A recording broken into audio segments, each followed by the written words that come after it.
Metro Evangelización 3000. En la Biblia encontramos el gran desafío evangelístico que han representado las ciudades a quienes desean hacer suya la orden de ir y predicar el Evangelio.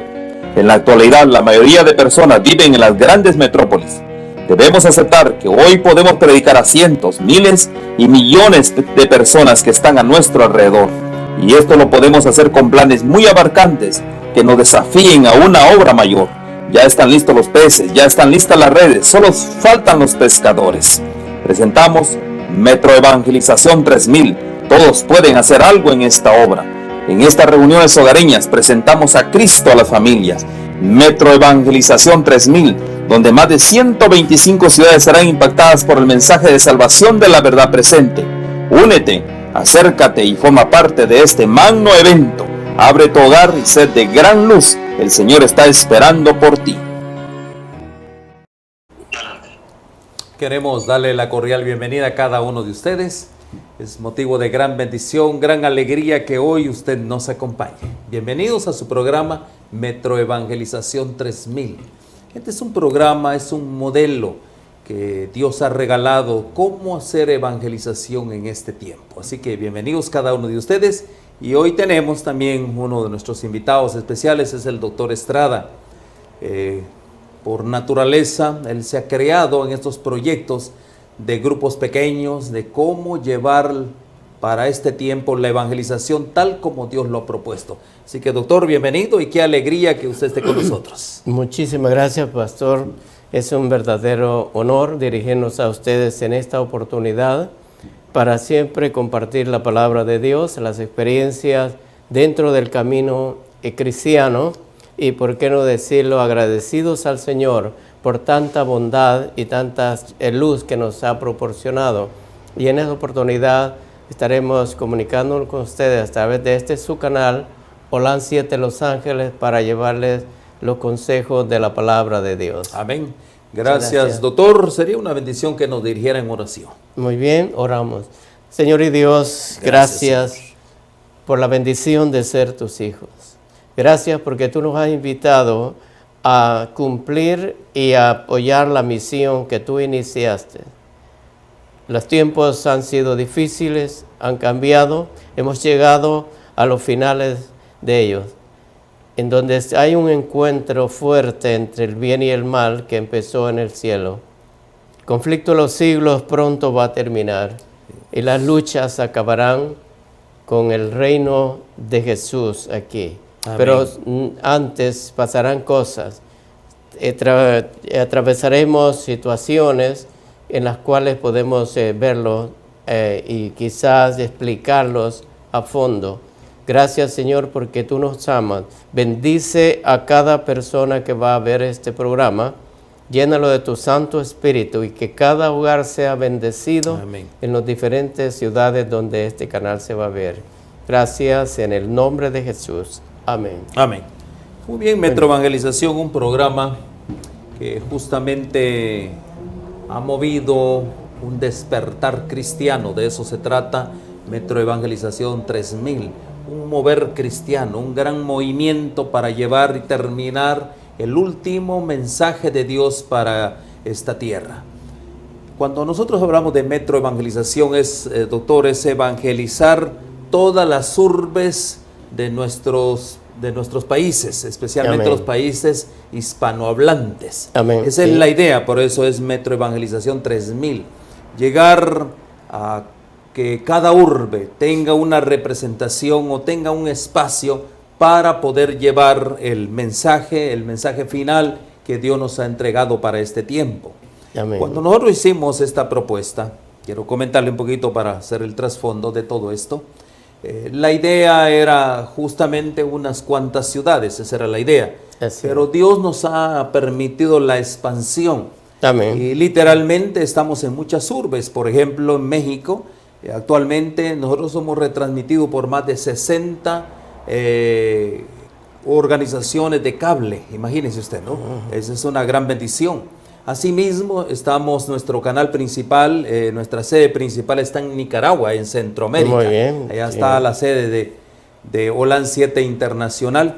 Y asimismo hemos hecho una serie de enlaces con otras cadenas de televisión, con cadenas de radio, y realmente ha sido una gran bendición. Amén. Pero hoy Claro queremos que sí. compartir el testimonio justamente hasta este tiempo de cómo hemos avanzado, cuánto hemos avanzado.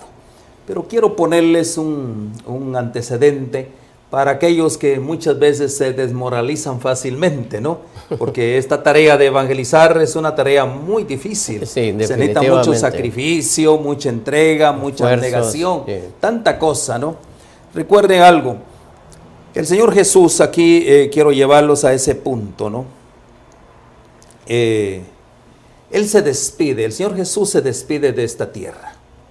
Y una de las grandes, podría decirse, consuelo, que para ese entonces no se entendía acerca del Espíritu Santo. Porque imagínense ese grupo de discípulos, de personas que Él había formado por un lapso de 3 años y medio. Así es. Entraron en una muy buena relación, una linda amistad, y ahora Él estaba a punto de irse. Ellos no lo entendían, que Él se iba a retirar de ellos. Ellos pensaron que Él iba a ser el soberano de Israel, el gran comandante, el gran general o el presidente de esa gran nación. Ellos así lo entendían. Sí. Y por lo consiguiente usted se da cuenta de que hasta peleándose estaban por los puestos. Así, ¿quién iba a ser el que iba a estar como vicerregente? Los iban a ser gobernadores. Un gran pleito que tenían ellos, ¿no? Pero más sin embargo Él los instruyó, los capacitó, y justamente antes de ascender al cielo, ahí en Mateo 28, 18, les insta de esta manera. Miren lo que les dice, ¿no? Primeramente, recuerde usted, dice: llegando Jesús les habló diciendo: toda potestad me es dada en el cielo y en la tierra. Por lo tanto, ahí está el mandato que Él les estaba dando: id y doctrinad a todos los gentiles. Recuerde que él era el del pueblo hebreo. Los gentiles eran los que no eran parte del pueblo hebreo. Y aquí específicamente Él les instruye: y a todos los gentiles, bautizándolos en nombre del Padre, del Hijo y el Espíritu Santo. Y el 20 dice: enseñándole que guarden todas esas cosas que os he mandado, y yo estoy con vosotros todos los días hasta el fin del mundo. Ahora, aquí el punto es como si Él se va y Él dice que va a estar con nosotros hasta el fin del mundo. ¿Cuál era la promesa? La promesa del Espíritu Santo. Amén, sí, así ¿verdad? es. Y por eso Él me dijo: me conviene que yo me vaya para que venga el Espíritu Santo, para que les dé el poder para esta tarea. Y justamente así sucedió. Ellos no tenían idea, doctor, de lo que era el Espíritu Santo. No habían experimentado ninguna experiencia, no había habido una experiencia al respecto. O sea, ¿cómo era eso? Y justamente en el Pentecostés sucedió todo esto. Y recibiréis poder, la promesa del Espíritu Santo. Ahora, miremos este punto. Miremoslo de esta manera para entrar en hacer el cuadro. Ellos no tenían la experiencia, no sabían qué iba a pasar. Recuerden que para ese entonces, doctor, habían podría decirse, la población que gobernaba el Imperio Romano en ese tiempo eran 120 millones. Sí. Imagínense usted, 120 millones. ¿Y cuántos eran ellos? Ya para ese entonces ya eran 120. 120. Imagínense, sí. ¿Qué quiere decir esto? Lo que quiere decir que prácticamente, literalmente, es por cada persona, ellos tenían que evangelizar a 1.5 millones de personas. Imagínense, doctor, ¿qué es eso prácticamente? ¿Cómo se iba a hacer todo eso? Ese era el punto, ¿no? ¿Cómo vamos nosotros a alcanzar a ese mundo de 120 millones de personas? Ese era, podría decirse, un gran desafío, tan grande que imposible, ¿verdad que sí? Absolutamente. Imposible prácticamente. Pero ellos no entendían, ellos pensaban que lo iban a hacer con sus propias fuerzas. Para eso era la promesa del Espíritu Santo. Así es. Entonces aquí hay 2 puntos que vamos a manejar, doctor. ¿Para qué es el derramamiento del Espíritu Santo? Es un punto que vamos a manejar hoy. ¿Para qué es el derramamiento? ¿Será que es para, como hoy en día se interpreta, para expresiones anormales muchas veces, o específicamente para la evangelización? Sí. Bueno, pastor, esto es interesante ver cómo yéndose Jesús había una tristeza. Y había confusión, tristeza y a la vez incertidumbre, porque Él había prometido y dijo: no os dejaré huérfanos, os enviaré el Consolador, el cual estará con vosotros para siempre. Pero ellos habían tomado la promesa, la recibieron, la escucharon, pero no entendían a fondo cómo era y cómo se iba a desarrollar la promesa. Y cuando en el libro de los Hechos, en el capítulo 2, nos presenta un cuadro amplio y un cuadro panorámico, cómo se desarrolla la promesa, cuando le dice, y recibiréis poder. Ahora, ¿cuál era el objetivo o el propósito de tener o de recibir la promesa del Espíritu Santo? La promesa del Espíritu Santo era nada menos y nada más que con la única razón de que este evangelio del reino fuera predicado en todos los confines de la tierra. Amén. ¿Por qué? Ellos solos, 120 personas, con mucha capacidad que tuvieran puntos teológicos en común, que fueran gente muy adoctrinada, con talentos, con dones especiales, pero hacía falta algo. No podían tenían que ser ungidos con el poder del Espíritu Santo. Amén. Para eso era la promesa. Era la promesa del Espíritu Santo. Eso quiere decir que sin el Espíritu Santo, doctor, no puede. Podemos hacer nada. Absolutamente nada. Entonces, ahora, aquí viene una pregunta, ¿no? ¿Cómo te sentirías si fueres parte de este grupo pequeño de creyentes del Nuevo Testamento, cuyo maestro acaba de descender al cielo, dejándolos con la gran abrumadora tarea de alcanzar al mundo con el mensaje de su amor? Imagínese usted. Era muy dura la tarea. Oiga, yo le digo a usted, podría decirse, ¿no? Qué gran tarea la que les asignó. Demasiado, sí. Una tarea, una carga imposible. Por eso era justamente la intervención del Espíritu Santo. Ahora, un punto acá es, ¿qué fue lo que le dio tanta confianza a estos discípulos? Que sería también para nosotros una gran confianza, ¿no? ¿Verdad? Porque prácticamente para completar en nuestros días. Hoy tenemos cerca de 7,000 millones de personas, doctor. Ahora imagínense, ¿no? La pregunta es, no somos 120 ahora, ¿no? Somos algunos millones. Pero ¿cómo nosotros vamos a cumplir con esa tarea? Y aquí está el punto principal, la parte esencial de todo esto. El papel del Espíritu Santo, y realmente es un don esencial para recibir poder para la testificación. Ahora viene un detalle importante, doctor. Fíjense en este asunto. Bueno, desde mi punto de vista, ya es mi percepción. O sea, no es nada que podamos probarlo con las Escrituras. Pero desde mi perspectiva personal, yo creo que el Evangelio ya fue predicado. O sea, que prácticamente con la tecnología que hoy tenemos, en todos los idiomas, el Evangelio, yo creo que no hay ningún ser humano hasta este momento que no haya conocido del Evangelio. Yo creo que ya todos han conocido del Evangelio. Ahora la pregunta es, ¿por qué no ha venido el fin? Porque la palabra de Dios dice, ¿no? Y ahí hay un punto importante, doctor, que hoy vamos a, como que dice, a martillar. ¿Qué es el punto que vamos a martillar? Porque hoy en día todo el mundo se dedica a la evangelización, todo el mundo tiene programa de evangelización. No hay organización religiosa o eclesiástica que no tenga un programa de evangelización. Todos tienen un programa de evangelización, evangelizar nuestros países, evangelizar, bueno, diferentes lugares. Pero ahora la pregunta es, ¿por qué no ha llegado el fin? Muy bien. Pastor, yo tengo una opinión. Primero lo voy a hacer personal y segundo lo voy a hacer a través de la palabra. Una de las razones que personalmente hablando es porque no hemos conocido el Evangelio eterno. La gente necesita no conocer un Evangelio simple, un Evangelio mediocre o un Evangelio mutilado. La persona tiene que conocer realmente. Cuando el Señor Jesús dijo, por tanto, id y haced discípulos a todas las naciones, enseñándoles que guarden todas las cosas. Y ahí es donde yo siento que está un poquito deficiente, porque pueden haber miles y millones de predicadores, personas, teólogos, interesados en que la gente se salve. Pero si no llevan el verdadero evangelio, el evangelio eterno, que está sustentado por el Espíritu Santo, entonces la tarea no se ha terminado. No sería tan fácil. No sería Ahora, tan fácil. aquí, doctor, usted te metió en un campo bastante extraño, ¿no? ¿Qué es el Evangelio eterno? Porque, bueno, predicamos el Evangelio, ¿no? Así. Yo le digo a usted, yo fui un pastor dispensacionalista que me encantaba la predicación del Evangelio. Pero ahora usted me está saliendo con una idea de Evangelio eterno.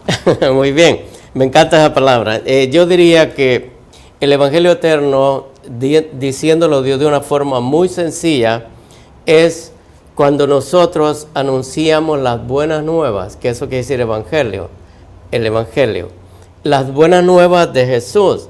Y cuando Jesús dice, venid a mí todos los que estéis cargados y cansados, yo os haré descansar.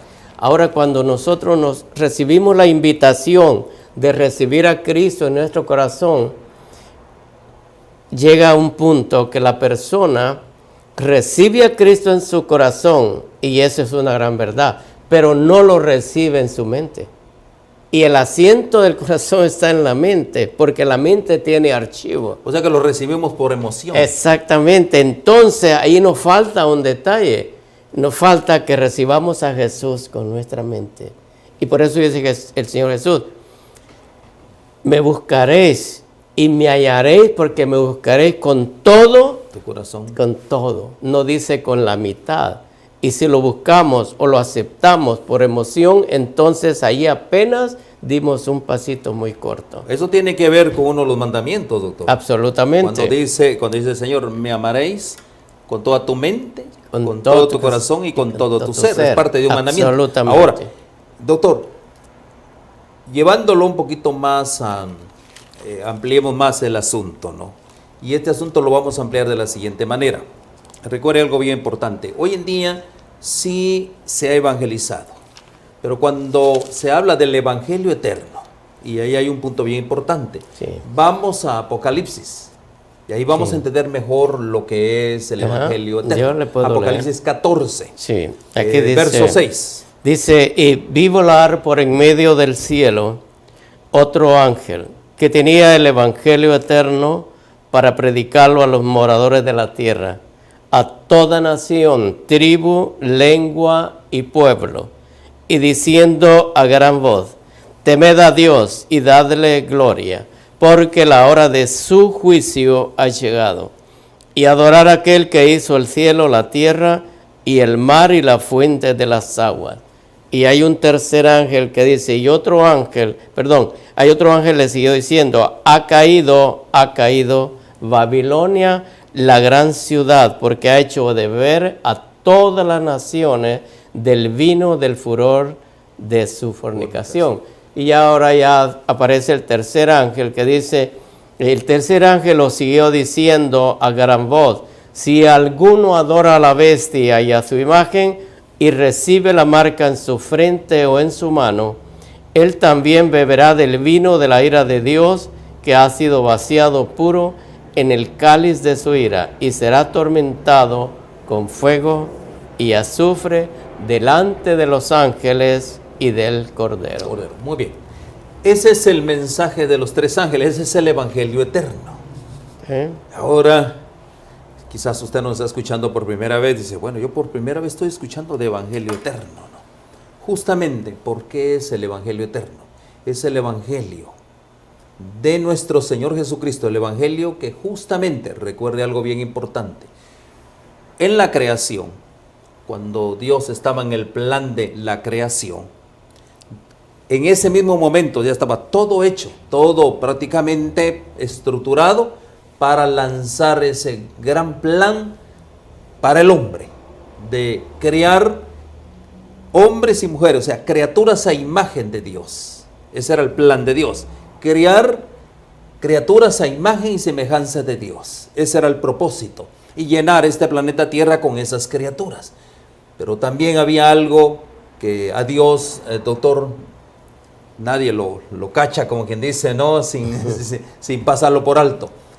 Ahí mismo, en ese plan, en esa estructuración de ese plan, como el hombre, Dios le había otorgado el libre albedrío, Así o sea, es. para poder escoger entre entre él o alguien más, Dios estaba previendo todo esto, ahí se lanza el plan del Evangelio De eterno. salvación. El plan de salvación, por eso es eterno. El Evangelio eterno es porque nace desde el mismo principio en la estructuración prácticamente de la vida de este planeta. Dios sabía que el hombre, por el libre albedrío, podría caer y ahí se traza. Si caía el hombre, Dios, aquellos seres que estaba creando, no los iba a dejar a la deriva o a su desgracia o a que, bueno, falló, ahí lo dejo tirado y que miren cómo hacen. No, Dios creó precisamente, por eso se llama el Evangelio eterno, el plan de salvación desde el mismo inicio. ¿No es esto? ¿No es cierto? Así es. Y hay algo más, pastor, cuando es eterno por otras dos razones. Primero, porque el que lo inicia es eterno, Es y Dios. es nuestro Señor. Amén, así es. Segundo, porque ofrece una vida eterna. Amén.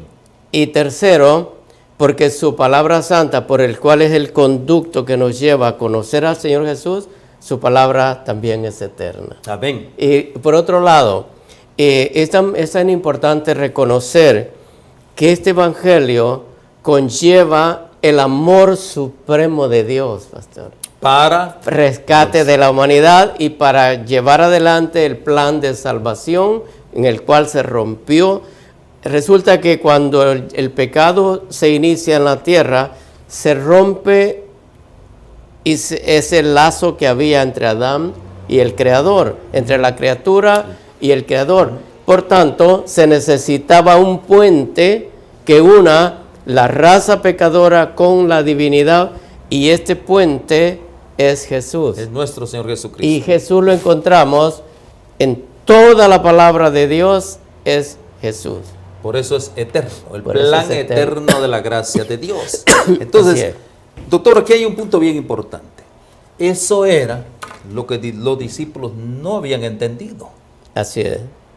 Ellos no lo entendieron, porque recuerden bien, en el ritual hebreo que justamente estaba concluyendo en ese inicio de esa comunidad, estaba concluyendo. ¿Cuál era el punto? Recuerde usted cómo era la manera de adoración y de cómo el hombre tenía que ser, podría ser expiado de sus pecados. Venía el hombre que fallaba, eso estamos en el ritual antiguo. Venía el hombre, fallaba, traía un animalito sin mancha que simbolizaba a quién, al Cordero de Dios. El Cordero de Dios. Confesaba sus pecados y él inmediatamente procedía a degollarlo. Tomaba la sangre, el sacerdote, y lo iba a rociar en el lugar santo. Ahora, fíjense que qué importante es esto. Ellos no habían entendido eso. Ajá. Él era el verdadero Cordero de Dios que quita el pecado del mundo. Así se presenta, lo presenta Juan el Bautista, lo presenta de esta manera. Ahí el Cordero de Dios que quita el pecado del mundo. Sí. Entonces, ya para ese entonces tenía que cesar todo ese ritual de sacrificios. Y ahora había por eso dice, un mejor sacrificio. Así es. El mismo Señor Jesús dando su vida por todos los pecadores del mundo. Pero no solo eso, ahí está el punto principal. Por eso tenemos que entender qué es el Evangelio eterno, lo que los discípulos no entendieron. Por eso es que era necesario el Espíritu Santo para que les quitara ese velo, les alumbrara su mente. Sí. Bueno, y el mismo Señor Jesús, doctor, ¿recuerda usted aquellos dos hombres que iban de camino a Emaús? Sí. ¿Se acuerda? Sí. Cuando dice, el Señor Jesús se les presenta y les presenta. Pasa a vosotros. Justamente, y se les presenta a ellos, ¿verdad? El Evangelio eterno. Les presenta el Evangelio eterno, que ellos no habían entendido, ¿verdad? Porque es cierto, Él les predicó, pero ellos no creían que el Cordero de Dios iba a morir, Sí. ¿verdad? Que era el sacrificio. Todas las profecías estaban dirigidos a ese evento, a la cruz del Calvario, todas las profecías, pero no lo entendieron, ni el mundo religioso, ni los grandes maestros de la ley, los doctores, no lo entendieron. No lo doctor. entendieron. ¿Sí? Tanto así que, de acuerdo a la historia sagrada, los teólogos y los grandes eruditos mencionan que no solo no lo entendieron, sino que pensaban que estos sistemas de sacrificio iba a ser de por vida. Iba a seguir y seguir y seguir. ¿Por qué? Porque no entendieron una cosa, profesor. Y el hecho es que cuando la persona pecadora se presentaba ante el sacerdote, llevaba lo mejor, llevaba un animal sin mancha ni ni contaminación, lo tenía que llevar lo más puro posible, de acuerdo a la posibilidad de su condición financiera, pero el sacrificio tenía validez. Y cuando no entendieron fue en este punto. Se hacía el proceso, se hacía el sacrificio, el hombre ponía el pecador su mano sobre el animal. Correcto. Y el sacerdote procedía a degollar, etcétera, y parte de la sangre aspersada. Hasta ahí estaba todo bien, pero no entendían que el sacerdote, antes de hacer el sacrificio y el perdón de los pecados por el pecador, él tenía que pedir perdón por sus propios pecados. Así es. Y ahí es donde era pecador también. Y que esto tipificaba al Cordero de Dios que iba a morir de una sola vez para siempre. Para siempre, no más sacrificios. No más sacrificios. Y prueba de ello es que vemos, y eso se cumplió literalmente, ¿no? Pero otro punto importante es el siguiente. Hablando del don del Espíritu Santo. El don del Espíritu Santo para esa primera generación era tan esencial a fin de recibir el poder para testificar. Aquí viene el otro punto. Se ha predicado el Evangelio, sí es cierto. Así es. ¿Verdad? Pero el punto aquí dice poder para testificar. También. Y ellos se convirtieron en ese momento en discípulos de Cristo que testificaban. Entonces, cuando ese reavivamiento relatado en Hechos ocurrió cuando los discípulos comprendieron en sus vidas que sus vidas para alcanzar al mundo con el Evangelio. ¿Qué quiere decir esto? Testificar. Fíjense, aquí hay un punto bien importante, ¿no? Los discípulos no solo comprendieron, sino también comprometieron sus vidas para testificar. Y ahí está el gran punto. Amén. Ahí está el punto donde nosotros vamos hoy a ir aterrizando. Ya se predicó el Evangelio, todo el mundo hace grandes campañas, grandes esfuerzos. Pero ahora la pregunta es, por lo tanto, dice, id, doctrinad a todos los gentiles, bautizándolos en el nombre del Padre, el Hijo y el Espíritu Santo. ¿Está hablando de qué? Ir y hacer discípulos. Así es. Mire, la pregunta aquí entonces es, ¿quién es un discípulo? Ya vimos, para eso el Espíritu Santo le está dando poder para testificar. O sea, un discípulo es aquel que testifica. Ok. Y doctor, aquí como que tenemos que desenmarañar ese asunto. O sea, yo recibo a Cristo como mi Señor y Salvador. Muy bien. ¿Ok? Hago mi profesión de fe y yo le digo, gloria a Dios por eso. Ya ahí yo me he convertido, o más bien dicho, soy un seguidor de Cristo porque lo he reconocido a Él. Acto seguido viene un acto que es uno de los actos más primordiales en la vida del cristiano. Y solemne, sí. Es el bautismo. Y ahí es donde no hemos entendido. Todos creemos, nos bautizamos, pero seguimos iguales. Seguimos Sí. con la vida que seguíamos. Pero Yeah. aquí no dice eso. Aquí, sí. Y pastor, digo una cosa más. Primero veamos qué significa bíblicamente el bautismo. El bautismo, sí. El bautismo tiene tres significados básicos. Número uno, significa la muerte, la sepultura y la resurrección de Amén, Cristo. amén. Eso significa el rito. Por otro lado, nosotros tenemos que ser sepultados el viejo hombre en las aguas, simbolizando que sepultado el viejo hombre y sale un nuevo hombre. Entonces, para ser un nuevo hombre necesitamos ser ungidos por el Espíritu Santo. Amén. Porque una cosa es bautizarse o que lo bauticen en agua y otra cosa es ser bautizado por el Espíritu Santo. Que ese es otro tema. Puntos bien importantes. Y vamos, para eso está todo esto. Vamos a lanzar una serie de temas de esta naturaleza. Para ir entendiendo la naturaleza. ¿Por qué, si ya se predicó el Evangelio, por qué no ha venido Cristo? Porque vimos. ¿Sabe? ¿Usted se bautiza? ¿Ok? ¿Qué fue lo que dijo el doctor? Simboliza muerte, resurrección. ¿Qué más? Muerte, resurrección. ¿Qué otra palabra usó usted? En la muerte. La muerte, La muerte, la yo, sepultura y la resurrección. Y la resurrección. Ahora, punto bien importante. Nos hemos bautizado. ¿Verdad que sí? Y todo el mundo es feliz. Y hay nuevo cristiano en la iglesia, feliz.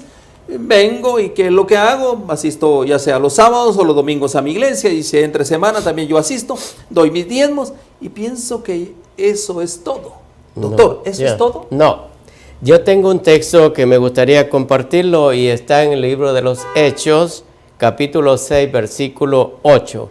Este texto nos va a aclarar un punto con relación a uno de los grandes personajes bíblicos que entró precisamente para ser ungido por el Espíritu Santo. Amén. Y esto se trata de Esteban. Hechos 6, 8, la palabra de Dios dice, y Esteban, lleno de gracia. Aquí lo tenemos en pantalla. Dice, y Esteban, lleno de gracia y de poder. Nadie puede tener poder si no se lo ha sido dado por el Espíritu Santo. Dice, hacía grandes prodigios y señales entre el pueblo. Una persona común que no tenga la unción del Espíritu Santo nunca puede hacer tal cosa. Okay. Y es más, ¿sabe que Esteban, a mí uno de los personajes que más me gustan de la palabra de Dios en el Nuevo Testamento, debido a que era un hombre que nunca pisó una universidad, pastor. No estuvo más que en la Universidad de Cristo. ¿Amén? Qué hermoso. Estuvo en la escuela maravillosa de Cristo. Este Esteban era un hombre, dice que era un hombre activo en la causa de Dios. Pero dice que tenía otra cosa, era un hombre valiente y confesaba sin temor y testificaba de su fe y no le tenía miedo absolutamente a nadie.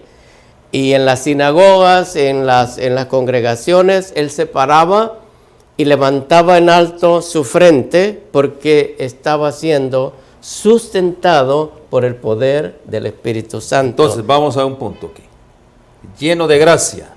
La gracia es un don gratuito, Dios nos lo concede a nosotros, aceptamos al Señor Jesús. Pero ahora dice, y de gracia y de potencia, o sea, de poder, que hacía prodigios y milagros. ¿Qué es lo que hacía falta? Los discípulos no podían cumplir con la tarea de evangelizar a 180 millones de personas. No podían.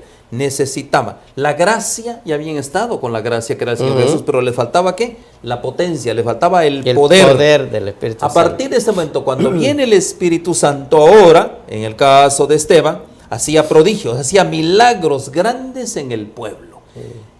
Ahora, ¿por qué eso no existe hoy en día dentro del mundo cristiano?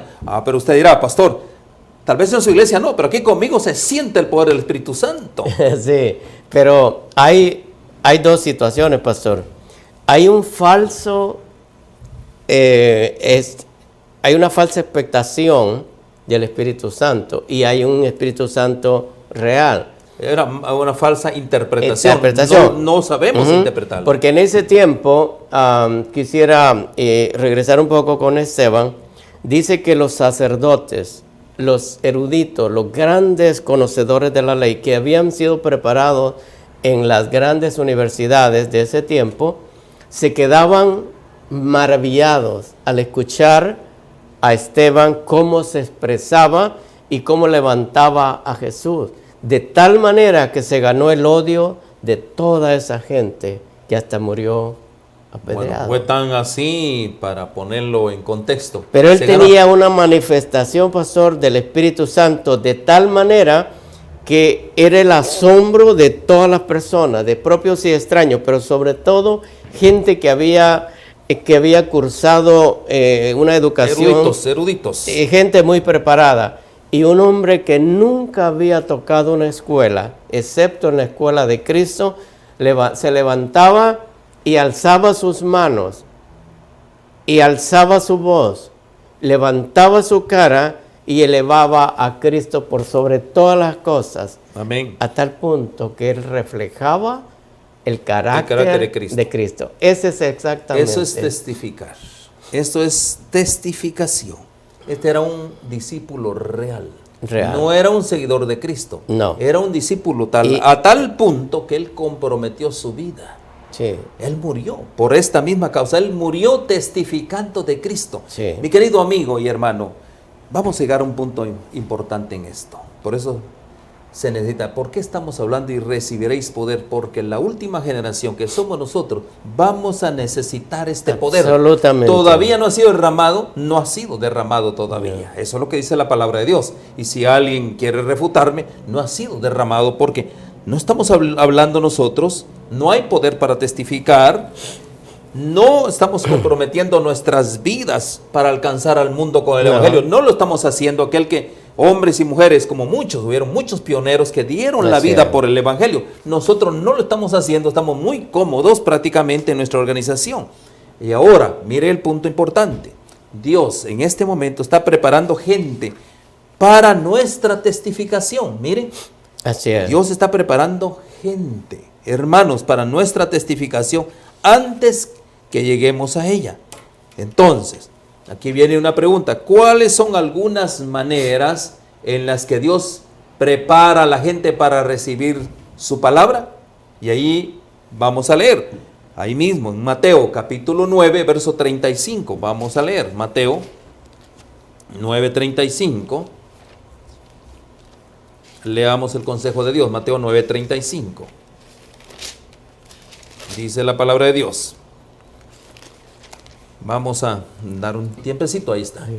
Y recorría Jesús todas las ciudades y aldeas, enseñando en la sinagoga de ellos y predicando el evangelio del reino. Y vamos a detenernos un poquito en eso, pero termino. Y sanando toda enfermedad y toda dolencia en el pueblo. Quedémonos ahí un poquito.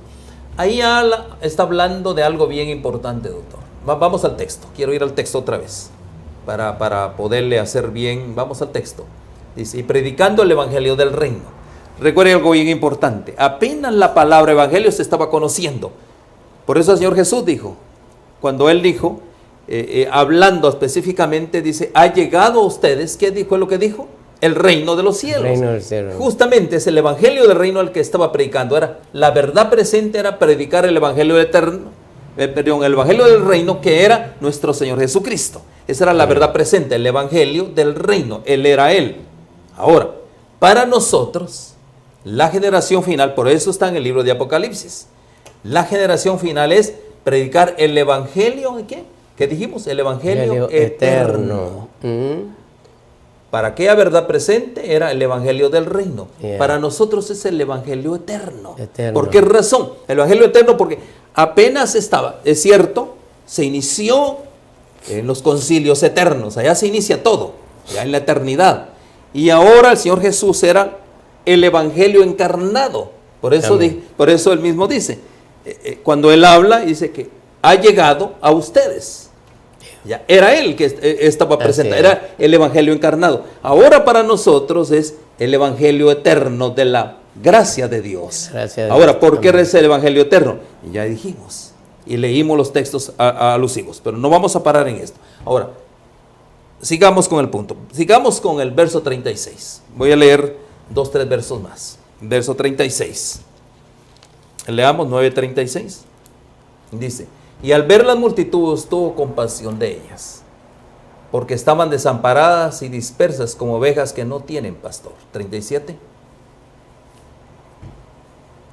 Entonces dijo a sus discípulos, a la verdad la mies es mucha, mas los obreros poco. Y ahora viene el 38, que es el último verso.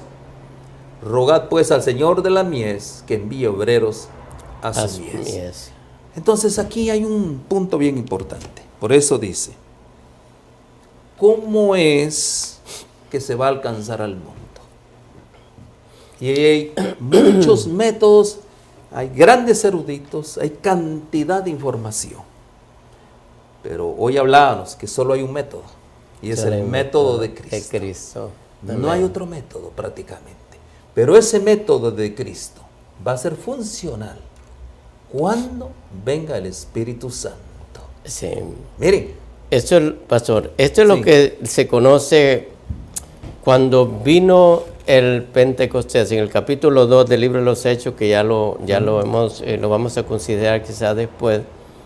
Aquí muestra en forma muy clara y forma muy amplia que fue derramado sobre los que estaban presentes. Antes de eso pasaron dos cosas. Número uno, estaban, dice, unánimes. Una condición, estaban era con una un condición. mismo pensamiento, era la condición. Sí. Por otro lado, pasaron 10 días en ayuno y oración, pastor. Los mandó, Era los mandó por 10 impresionante, días, sí. Y al contar el 50º día, entonces viene el derramamiento del Espíritu Santo. Lo que se había provisto antes de con Juan el Bautista, que ese era el evangelio para ese tiempo. Eso es lo que El es el evangelio del punto. reino. El evangelio era para ese tiempo cuando Juan anunció y abrió el camino para que viniera. Cuando Juan dijo que lo dialogaban con él y lo interrogaban, y él decía, no, yo no soy el que viene atrás de mí. Yo no soy digno de desatarle la correa de su zapato. Entonces Juan abrió el camino para ese tiempo. La verdad presente era arrepentidos porque el reino de Dios se ha acercado. Esas eran las palabras de Juan, abriendo el camino. Aparece el Mesías, ahora era la persona encarnada aquí. El Señor Jesús se va, dice, y no dejaré huérfano. Y ya dejó el mensaje que acabamos de leer en Mateo 28, cuando dice que tenemos que toda potestad me es dada en el cielo y en la tierra, por tanto, id y haced discípulos. Esa es la palabra clave. Mientras nosotros solamente lleguemos a formar parte de una congregación y escritos en un libro, esto no basta. No hay absolutamente nada. Tenemos que llegar a convertirnos en discípulos del Maestro, pero eso sí, a través de la unción del Espíritu Santo. De otra manera, no vamos a tener poder. No vamos a tener poder porque el poder humano no sirve para evangelizar a 7,000 millones Así de es. personas. No va a haber poder. Se necesita este poder. Entonces, ¿este poder fue profetizado? Sí fue profetizado. Amén, sí. ¿Sí? El Señor, así como el Señor Jesús le dice a sus discípulos, 120 allá en el aposento alto, les dice, y recibiréis poder. Ahora, para nosotros, el profeta Joel nos habla ahí en Joel capítulo 2, verso 28. Vamos a Joel capítulo 2, verso 28, y ahí están las declaraciones del profeta Joel. Miren cómo lo expresa la palabra de Dios. Joel 2, 28. Aquí está Joel 2, 28. Leemos el consejo de Dios. Dice, y después de esto, mire, después de esto, aquí hay algo bien, ¿de qué? Derramaré mi espíritu sobre toda carne, y profetizarán vuestros hijos y vuestras hijas, vuestros ancianos soñarán sueños, y vuestros jóvenes verán visiones. 29. Amén. Y también sobre los siervos, ahí está el punto, sobre los siervos. Miren, para nuestros hijos, ¿qué es lo que dice? Ahora vienen los siervos. Nosotros, en este caso, podrían ser sus discípulos. Siervo. Y también sobre los siervos y sobre la sierva, derramaré mi espíritu en aquellos días. ¿Cuáles son esos días? Estos días que estamos viviendo hoy. Amén. Vamos al 30. Vamos al 30. Y daré prodigios en el cielo y en la tierra, sangre y fuego y columnas de humo. Vamos al 31 y terminamos en el 32. El sol se convertirá en tinieblas y la luna en sangre antes que venga el día grande y espantoso de Jehová. Y el 32 dice, y todo aquel que invocar el nombre de Jehová será salvo, porque en el monte de Sión y en Jerusalén habrá salvación, como ha dicho Jehová, y entre el remanente, ahí está, mire, hay una palabra, claro, que tenemos que hablar, y entre el remanente al cual él habrá llamado. Aquí hay algo bien importante, así como para esa primera generación, 120 discípulos, se necesitaba el poder del Espíritu Santo. Para nosotros hoy en día se necesita el derramamiento del Espíritu Santo, que para nosotros es tipificado en la lluvia tardía. La lluvia tardía es precisamente para madurar el fruto para la cosecha final. Por eso es el derramamiento del Espíritu Santo de Dios, para tener el poder para llevar el Evangelio a 7,000 millones de personas. Amén. Pastor, hay una cosa, recordando el versículo, este texto de Joel, cuando dice que el que invocare el nombre de Dios, invocar el nombre de Dios y alcanzar la salvación no es en forma automática, tiene que haber el requerimiento necesario para tal efecto. ¿Por qué razón? Porque cuando nosotros invocamos la santa presencia de Dios a través de la oración, pero lo hacemos en nuestras vidas, es porque queremos ser vasos útiles y vasos para que el Señor llene con su Santo Espíritu. Pero el problema es que los vasos están ocupados con las cosas mundanales. Entonces el Espíritu de Dios no puede morar en un vaso que esté sucio.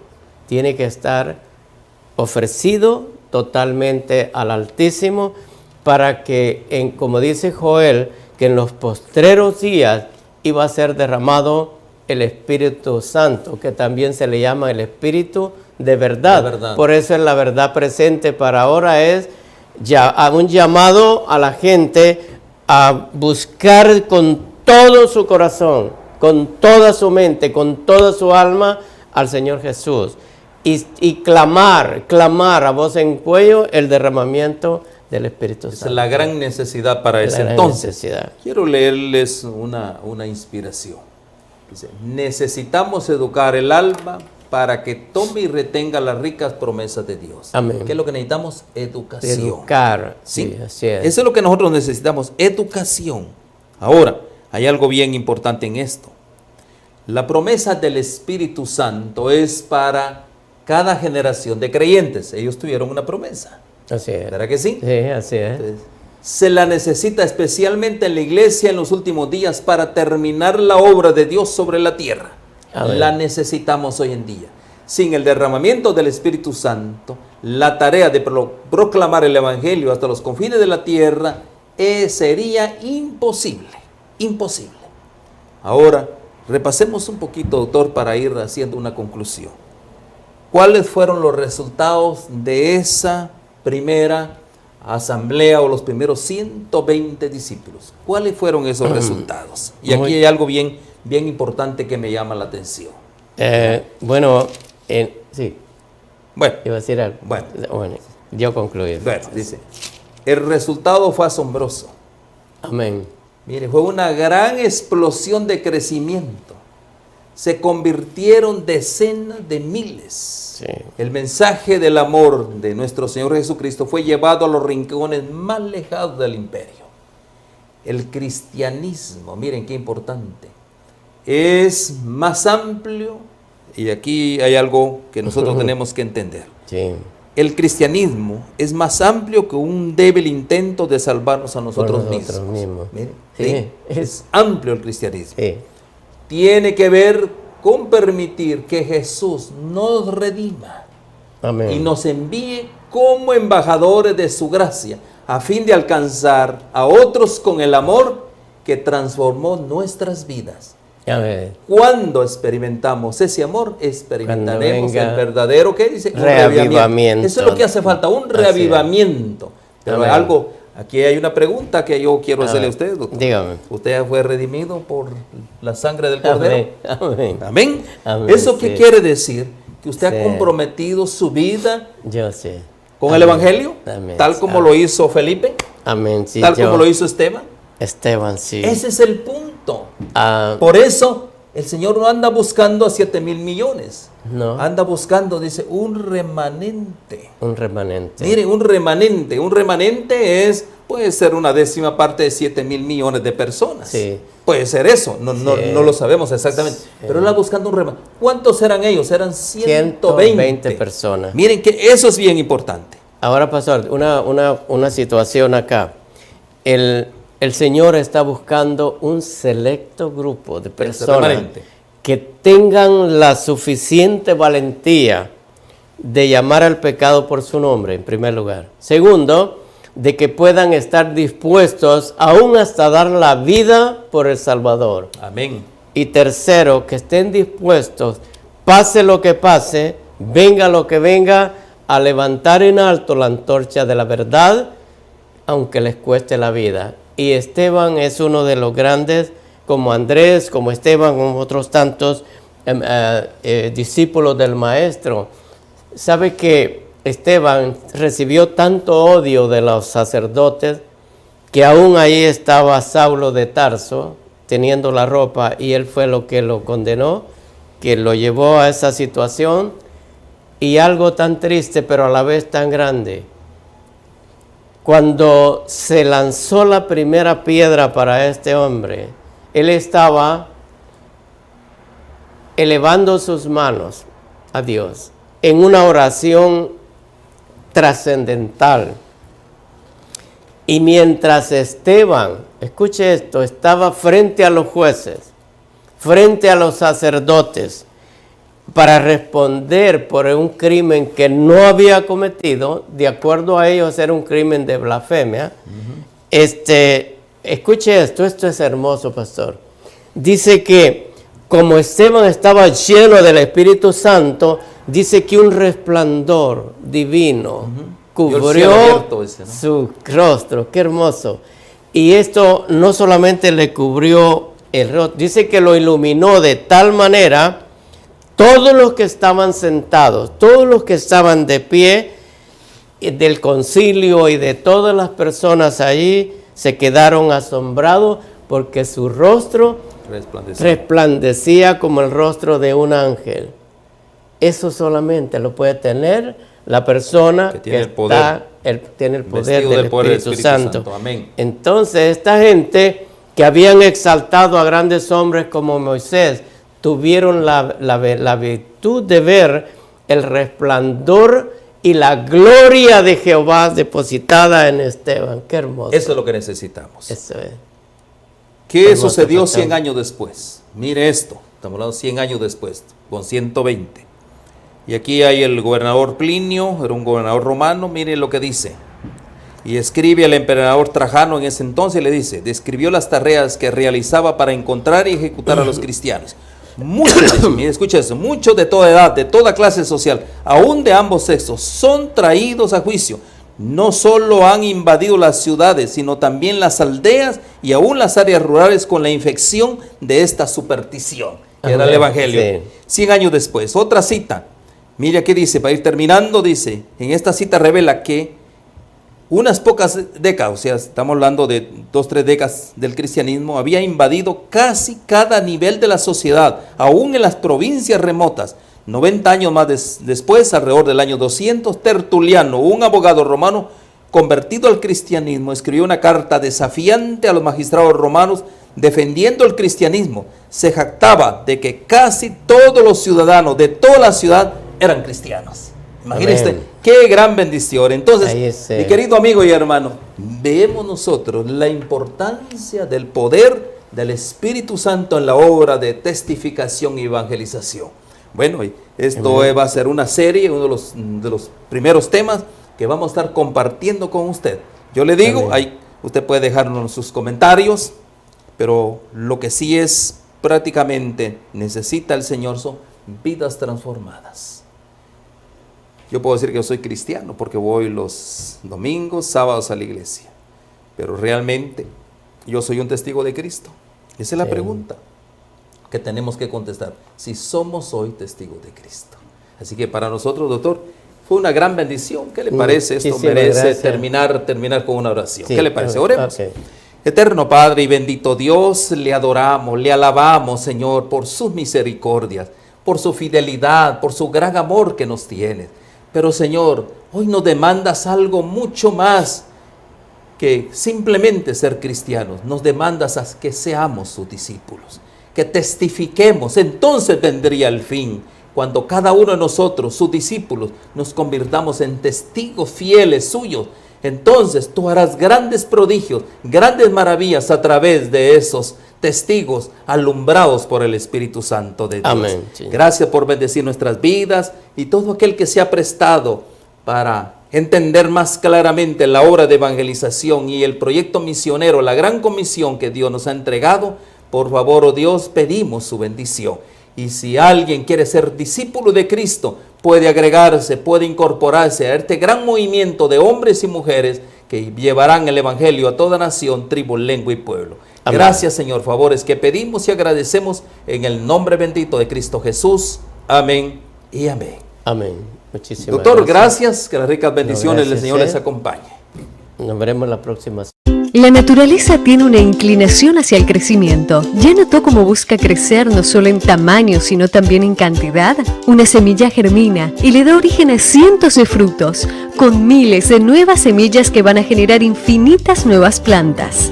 Los animales siguen el instinto natural de reproducirse y aumentar su cantidad en cualquier especie. Y lo mismo ocurre con el ser humano. Ya lo aprendimos en la escuela. Todo ser vivo nace, crece, se reproduce. Esa es la dinámica divina. La multiplicación. La propia historia bíblica está repleta de ejemplos de cuánto le gusta a Dios esta operación matemática. La orden para Adán y Eva fue: crezcan y multiplíquense. El resultado: 7.000 millones de personas en el mundo. Para Abraham fue dada la promesa de que una gran nación nacería de él, y de hecho dio origen al pueblo judío. Cuando Dios se hizo hombre, no le agradó encontrar una higuera sin frutos. Y es que para él, multiplicación es sinónimo de bendición. Y bendición es lo que Dios quiere darnos de una forma muy especial. Por esa razón, los grupos pequeños son tan importantes, porque existen para crecer y alcanzar más personas. Y cuantas más personas, más bendición. La lógica es así de simple. Y para que el resultado sea como fue planeado, cada individuo precisa contribuir para lograr el crecimiento. La lección de la naturaleza también se aplica aquí. Todo grupo pequeño tiene que nacer, crecer y multiplicarse. Porque en la medida que un grupo pequeño crece, le da origen a otros. Y es que multiplicar grupos pequeños es multiplicar esperanza. Crezca en comunidad, multiplique esperanza.